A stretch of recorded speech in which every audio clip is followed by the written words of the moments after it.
Bagong liga, bagong bansa at bagong team ni Justin Brownlee sa IBL na Pelita Jaya. Ganito pala kainit ng pagtanggap at salubong sa kanya. At mukhang nagpakitang gilas na agad. Lester Papi Prosper may sinabi kay Justin Brownlee sa pagdating nito sa Indonesia. So bago nga natin talakayin yan, shoutout muna po sa mga solid nating ka-teammate na sila Renz Belasa, Mark Rojas, Benjamin Hapayan, Jerry Amulong, and GG Sibum. Pero bago nga natin talakayin etong topic natin ito, baka naman pwedeng makarequest kahit isang subscribe lamang po dito sa ating channel. At kung mabigat naman ito para sa inyo, kahit isang like and share na lamang po, malaking tulong na po ayon. Salamat po.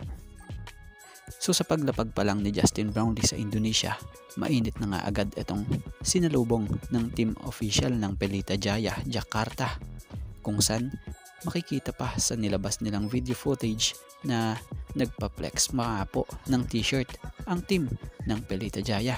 So bukod dyan, official na nga pong pumirma na si Justin Brownlee ng kontrata sa team. Sa mga hindi nakakaalam etong team na paglalaroan ni Justin Brownlee sa IBL na Pelita Jaya ay 3-time champion nga po sa IBL at talagang target pa nga nilang dagdagan pa yan sa pamamagitan nga ng pagkuha nila dito kay Brownlee. Si Justin Brownlee yung tipo ng player or import na sanay sa mga championship dahil ilang kampyonato na nga po ang naibigay nito sa original na team niya sa PBA sa team ng Ginebra. Tapos under Gilas Pilipinas, 2-time gold medalist pa nga po siya. So si Justin Brownlee ang pinakabagong player na pinapirma ng kontrata ng Pelita Jaya at inaasahang makakatandem or makakakampi niya nga sa team na ito ay itong former PBA import din gaya nila Thomas Robinson and KJ McDaniels.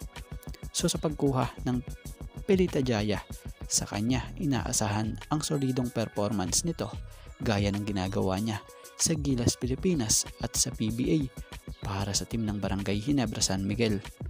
So bukod dyan, speaking of former PBA import na isa rin sa gaya ni Brownlee na humble at laging nagpapasaya at tumutulong dito sa ating bansa sa Pilipinas para sa mga mamamayan like Lester Papi Prosper.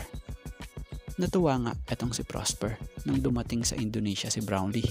Siya nga po pala, si Lester Prosper ay Indonesian naturalized at naglalaro rin siya sa Indonesia para sa team ng Dewa United. So nagpost nga po siya sa kanyang Facebook page kung saan sinabi niya nga po, credit po, Justin Brownlee in Indonesia. This should be interesting.